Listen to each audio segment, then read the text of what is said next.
तो दोस्तों, आपके हिसाब से दुनिया का सबसे खतरनाक युद्ध का नाम बताइए। क्या आप वर्ल्ड वॉर 1 का सोचेंगे जिसमें नए वेपन्स ऑफ मिलियंस का मास डिस्ट्रक्शन हुआ था, या फिर वर्ल्ड वॉर 2 जिसने दुनिया को पहली बार न्यूक्लियर वॉरफेयर का डर दिखाया। लेकिन आप शायद भूल गए हैं कि एक युद्ध ऐसा भी था जो कभी ऑफिशियली डिक्लेयर तो नहीं हुआ, ना ही किसी बैटलफील्ड पर लड़ा गया। फिर भी इस युद्ध ने दुनिया को दो अलग अलग कैंप्स में बांट कर रख दिया था और इंसानी सिविलाइजेशन की एग्जिस्टेंस तक को इसने खतरे में डाल दिया था सिर्फ इस एक युद्ध ने।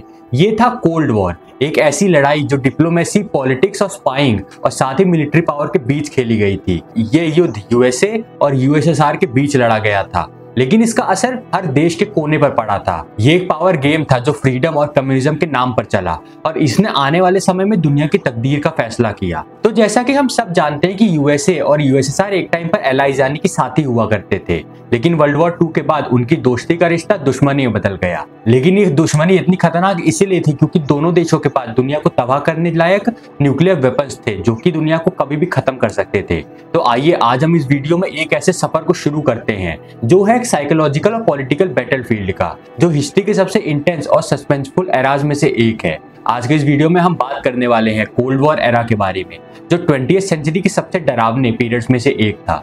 तो चलिए शुरू करते हैं इस वीडियो को। ये सब शुरू होता है साल 1945 से, एक ऐसा साल जो मॉडर्न हिस्ट्री का टर्निंग पॉइंट बना। वर्ल्ड वॉर 2 अपने अंत की तरफ बढ़ रहा था। अलाइड पावर्स जो यूएसए, यूएसएसआर, ब्रिटेन और फ्रांस का एक ग्रुप था, मिलकर नाजी जर्मनी के खिलाफ लड़ रहे थे।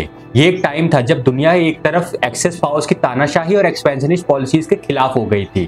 सभी हिटलर को हटाना चाहते थे, कोई भी हिटलर के साथ नहीं था। लेकिन जर्मनी के हारने के बाद एक ऐसे आइडियोलॉजिकल युद्ध की शुरुआत हुई जो सिर्फ बैटलफील्ड पर ही नहीं बल्कि पूरे ग्लोब पर चला था।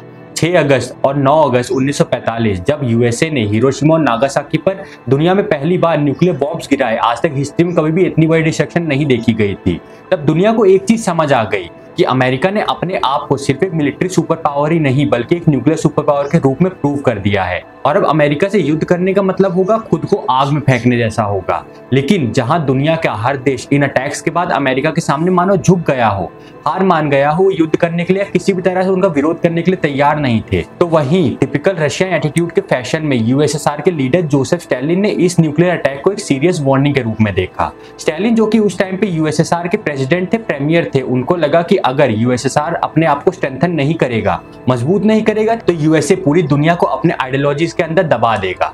यहीं से इन दोनों सुपर पावर्स के बीच एक मिस्ट्रस्ट और दुश्मनी की शुरुआत हुई। वर्ल्ड वॉर 2 के बाद यूरोप के डिस्ट्रक्शन की वजह से एक पावर वैक्यूम क्रिएट हुआ था। एक तरफ यूएसएसआर, वहीं एक तरफ यूएसए पूरे यूरोप पर अपना इन्फ्लुएंस चलाना चाहते थे, जिससे कि उनका इन्फ्लुएंस अगर यूरोप पे फैल जाता तो एक तरह से कहा जा सकता है कि पूरे मॉडर्न वर्ल्ड पे अपना कब्जा कर सकते थे। यूएसएसआर ने ईस्टर्न यूरोप के कंट्रीज जैसे कि पोलैंड, चेकोस्लोवाकिया और हंगरी को अपने कम्युनिस्ट और सोशलिस्ट आइडियोलॉजी के अंदर ले लिया, उन्हें अपने अंडर कर लिया कि कहा कि हम तुम्हें ज्यादा बढ़ाएंगे, तुम यूएसए की साइड मत जाओ। तो वही यूएसए ने अपनी साइड पर वेस्टर्न यूरोप के नेशन जैसे कि यूके, फ्रांस, स्पेन और पोर्चुगल जैसे देशों को लिया और डेमोक्रेसी और कैपिटलिज्म को प्रमोट करना शुरू कर दिया। ये पावर वैक्यूम बनने के बाद जो पावर दोनों ही साइड से भरी गई, इसने दुनिया को दो आइडियोलॉजिकल ब्लॉक्स में बांट दिया था। एक तरफ था कम्युनिस्ट ईस्ट और एक तरफ था कैपिटलिस्ट वेस्ट। दोस्तों, वर्ल्ड वॉर 2 के बाद दुनिया में सिर्फ टेरिटोरियल पावर का स्ट्रगल नहीं था बल्कि एक फिलोसॉफिकल और आइडियोलॉजिकल वॉर का भी आरंभ हुआ। यूएसए और यूएसएसआर के बीच की लड़ाई सिर्फ पॉलिटिकल डोमिनेंस के लिए नहीं थी, ये एक लड़ाई थी उनके बिल्कुल अपोजिट विचारधाराओं के लिए। अमेरिका एक डेमोक्रेसी थी जहां लोगों की आजादी और फ्री मार्केट इकोनॉमी को सबसे ज्यादा इंपॉर्टेंस दी गई। कैपिटलिज्म का मेन फोकस था इंडिविजुअल्स को खुद अपने फैसले लेने की आजादी मिले और प्राइवेट बिजनेसेस इकोनॉमी को कंट्रोल करें। इस सिस्टम में कंपटीशन और इनोवेशन को प्रमोट किया गया, जिसमें वेल्थ का एक बड़ा पोर्शन प्राइवेट हैंड्स में होता था और इस फॉर्म ऑफ गवर्नमेंट में सरकार के हाथ में मिलिट्री के अलावा ज्यादा और कोई कंट्रोलिंग पावर नहीं होगी और ये देश को बहुत ही तेज ग्रो करेंगे। तो वहीं दूसरी तरफ यूएसएसआर का मॉडल सोशलिज्म और कम्युनिज्म पर आधारित था, जो कार्ल मार्क्स और लेनिन के आइडियाज से इंस्पायर था। इसमें वेल्थ और रिसोर्सेज का कंट्रोल स्टेट को मिलता था और सबको एक इक्वल बनाने पर ज्यादा जोर दिया जाता था। यूएसएसआर का कहना था कि कैपिटलिज्म इनइक्वालिटी बढ़ाता है, जिसमें रिच और पुअर यानी कि अमीर और गरीब में डिवाइड यानी कि गैप और ज्यादा बढ़ता जाता है और गहरा होता जाता है, जबकि कम्युनिज्म एक यूटोपिया यूटोपियन सोसाइटी बनाने का इकलौता तरीका है। और लेकिन दोस्तों वक्त में आगे जाकर दोनों ही देशों को पता चलने वाला था कि आप एक यूटोपियन सोसाइटी ना कैपिटलिज्म के जरिए बना सकते हैं ना ही सोशलिज्म के जरिए, बल्कि एक बात कहना साफ होगा कि यूटोपियन सोसाइटी यानी कि परफेक्ट वर्ल्ड को बनाना लगभग नामुमकिन है, चाहे आप किसी भी आइडियोलॉजी के साथ चले। वर्ल्ड वॉर 2 के बाद जब यूएसएसआर ने यूरोपियन कंट्रीज पर अपना कम्युनिस्ट इन्फ्लुएंस जमाया तो यूएसए को लगा कि स्टालिन दुनिया को एक रेड कर्टेन के पीछे ले जा रहा है। जैसे रेड कलर उस फेज ऑफ टाइम में कम्युनिस्ट और सोशलिस्ट आइडियोलॉजी का सिंबल माना जाता था। और इसी टाइम पर यूएसए ने ट्रूमैन डॉक्ट्रिन इंट्रोड्यूस किया जो ओपनली कम्युनिज्म और सोशलिज्म के खिलाफ था और डेमोक्रेटिक नेशंस की मदद करने का प्रॉमिस करता था। तो दोस्तों आप देख रहे हैं यहाँ पे क्या हो रहा है। डायरेक्ट कोई वॉर अभी तक अनाउंस नहीं की गई है, पर बेसिकली अभी दोनों देश अपने आइडियोलॉजी को लेकर लड़ रहे हैं और ये आइडियोलॉजिकल बैटल ओपन वॉर में तो कभी कन्वर्ट नहीं हुई, लेकिन इसका असर बहुत सारी प्रॉक्सी वॉर्स यानी कि अलग अलग वॉर्स में हमें देखने को मिला, जिसमें हालांकि यूएसए और यूएसएसआर कभी डायरेक्टली एक दूसरे के सामने तो नहीं आए, पर इन वॉर्स में वो एक दूसरे के खिलाफ पैसिव लड़ाई लड़ रहे थे। साल 1950 से 1953 तक ईस्टर्न एशिया में कोरियन वॉर चली,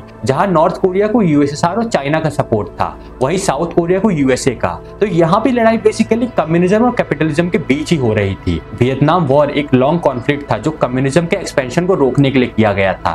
बेसिकली इसमें यूएसए को लग रहा था कि अगर वियतनाम पर भी कम्युनिज्म भारी पड़ गया तो उनका आगे आने वाले टाइम में ईस्टर्न एशिया पे कब्जा करना बहुत मुश्किल हो जाएगा। तो इसीलिए ये बैटल यूएसए ने डायरेक्टली जाके वियतनाम में लड़ी थी, जिसमें यूएसए का काफी नुकसान उन्हें झेलना पड़ा था। और ये बैटल सिर्फ मिलिट्री और पॉलिटिकल नहीं थी, इसने कल्चरल और इकोनॉमिक लेवल्स तक को इम्पैक्ट किया था, जिसने अमेरिका के कल्चर को बहुत बड़ा फर्क डाला। जो हिप्पी कल्चर की आज हम बात करते हैं एक टाइम पे अमेरिका में शुरू हुआ था, ये इन्हीं पर्टिकुलर बैटल्स की वजह से शुरू हुआ था, क्योंकि अमेरिकन जनता वर्ल्ड वॉर 2 और कोरियन वॉर के बाद फेडअप हो चुकी थी, परेशान हो चुकी थी और लगातार वॉर पे वॉर उनको देखते हुए वो सरकार का विरोध करने लगे थे। और इसी वजह से रिचर्ड निक्सन का बहुत ज्यादा विरोध भी किया जा रहा था, जो उस टाइम पे यूएसए के प्रेसिडेंट थे। और ये सभी एग्जांपल्स हमें एक चीज दिखाते हैं कि इस आइडियोलॉजी की लड़ाई में देश के देश तबाह हो रहे थे। कोरियन वॉर के बाद कोरिया को 2 हिस्सों में बांटना पड़ा और यही हाल वियतनाम का भी हुआ था। हालांकि कुछ साल बाद वियतनाम तो फिर से एक हो गया, यूनाइट हो गया, लेकिन नॉर्थ कोरिया साउथ कोरिया आज भी एक दूसरे के जानी दुश्मन बने हुए हैं। जो रिश्ता लगभग इंडिया और पाकिस्तान का है, उससे भी ज्यादा खतरनाक रिश्ता आज नॉर्थ कोरिया साउथ कोरिया का है, जिसमें बहुत सी इन्वेजन होती रहती हैं, अक्सर लड़ाई का माहौल बना रहता है। हॉलीवुड और सोवियत प्रोपेगेंडा की फिल्म्स दोनों तरफ की आइडियोलॉजीज को ग्लोरीफाई करते रहे। जहां हॉलीवुड की फिल्म्स यूएसए को सही दिखा रही थी, कैपिटलिज्म को सही दिखा रही थी, तो वहां सोवियत फिल्म जो बन रही थी वो पूरी तरह दिखा रहे थे कि सोशलिस्ट और कम्युनिस्ट विचारधारा ही सबसे अच्छी है, जबकि दोनों ही आइडियोलॉजीज किसी पर थोपना सही नहीं होगा।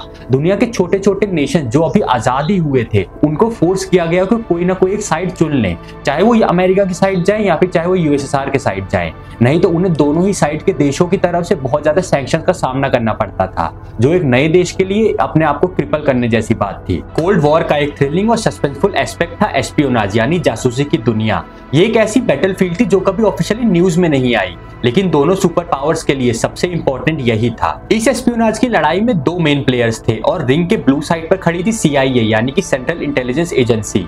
यूएसए ने 1947 में सीआईए को एस्टेब्लिश किया, जो इंटरनेशनल लेवल पर इंटेलिजेंस गैदर करने के लिए रिस्पॉन्सिबल थी।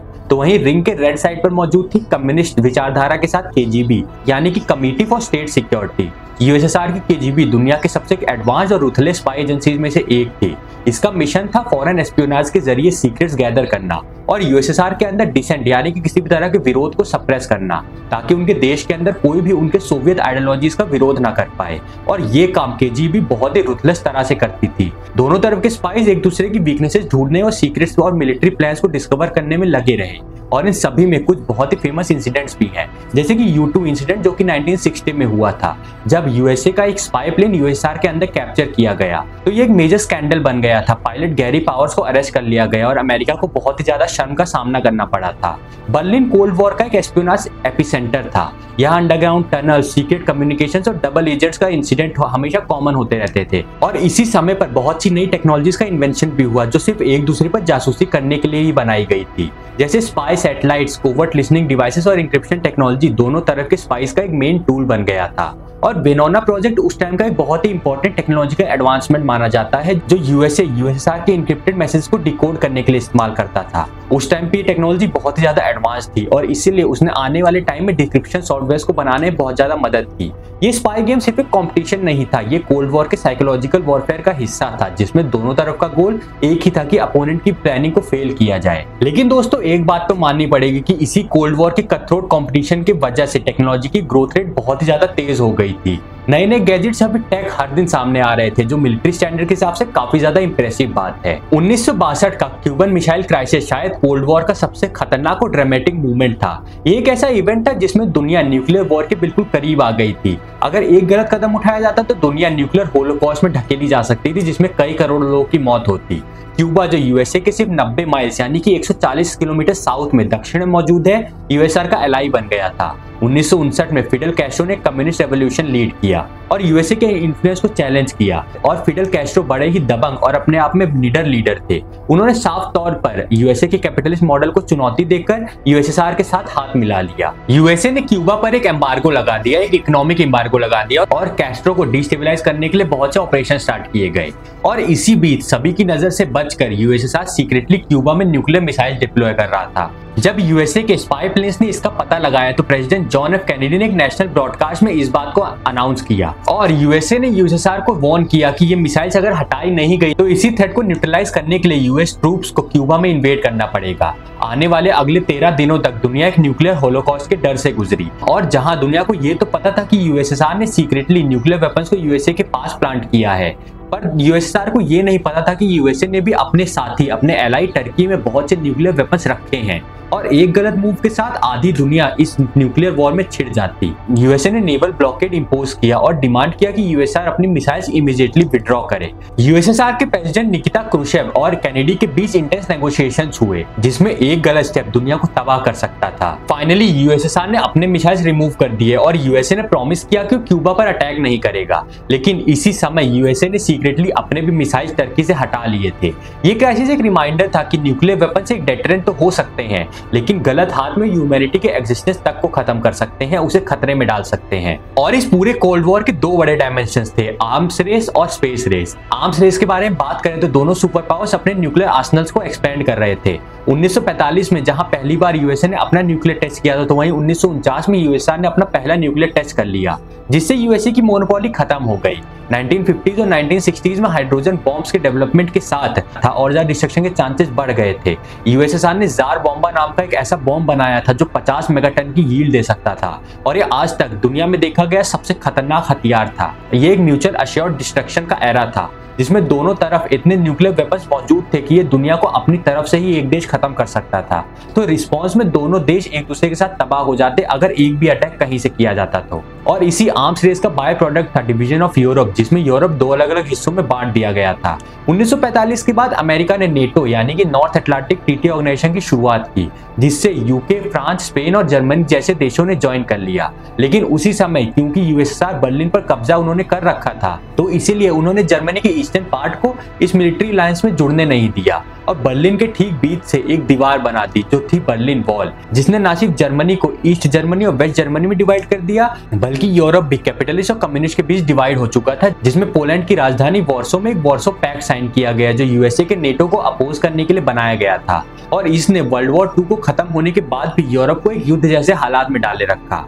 और इसी रेस ने अपने आने वाले समय में स्पेस रेस को भी बढ़ावा दिया, जब यूएसए और यूएसएसआर सिर्फ धरती पर ही नहीं बल्कि अंतरिक्ष पर भी अपना ही कब्जा करना चाहते थे। और इसीलिए पहली बार यूएसएसआर ने 1957 में स्पुतनिक 1 लॉन्च किया, जो स्पेस में जाने वाला पहला मैनमेड आर्टिफिशियल सैटेलाइट था, जो कोल्ड वॉर का एक बहुत ही बड़ा साइंटिफिक अचीवमेंट, बहुत बड़ा माइलस्टोन भी था। 1961 में यूरी गैगरिन, एक सोवियत एस्ट्रोनॉट, स्पेस में जाने वाले पहले इंसान बने, पहले एस्ट्रोनॉट बने।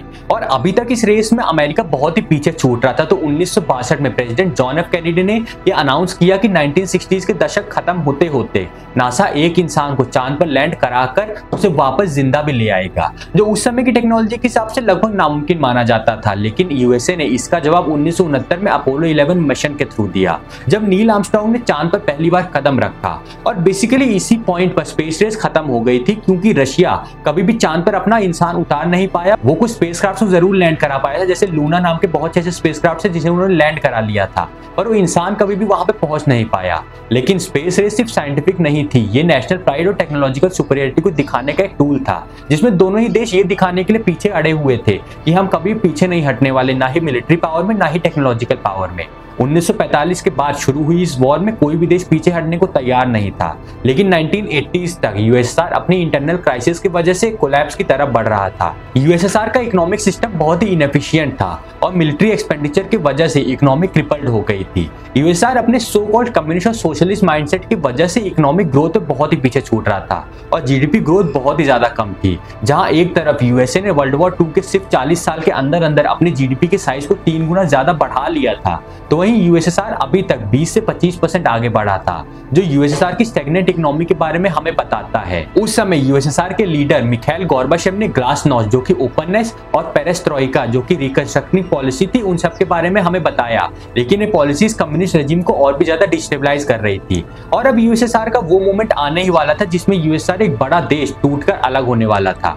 यूएसएसआर का सो कॉल्ड स्टेबलाइजेशन एफर्ट तब खत्म हो गया जब साल 1989 में बर्लिन वॉल को गिराया गया और यही आने वाले समय में यूएसएसआर के कोलैप्स का सिंबल बन गया।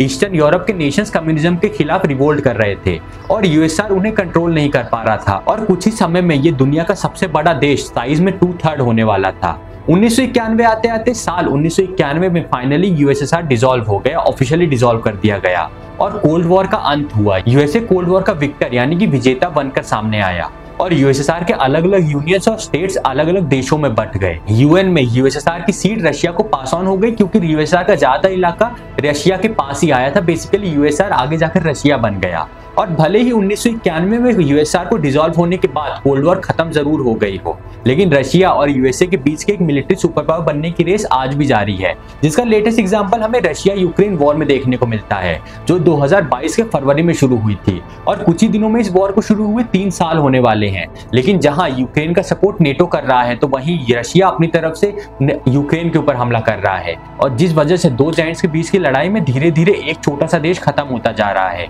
तो दोस्तों, ये सब जान के हमें सिर्फ एक बात पता चलती है कि कोल्ड वॉर एक ऐसी लड़ाई थी जो कभी बैटलफील्ड पर लड़ी नहीं गई, लेकिन इसने दुनिया के पॉलिटिक्स, टेक्नोलॉजी और सोशल सिस्टम्स को हमेशा के लिए बदल कर रख दिया।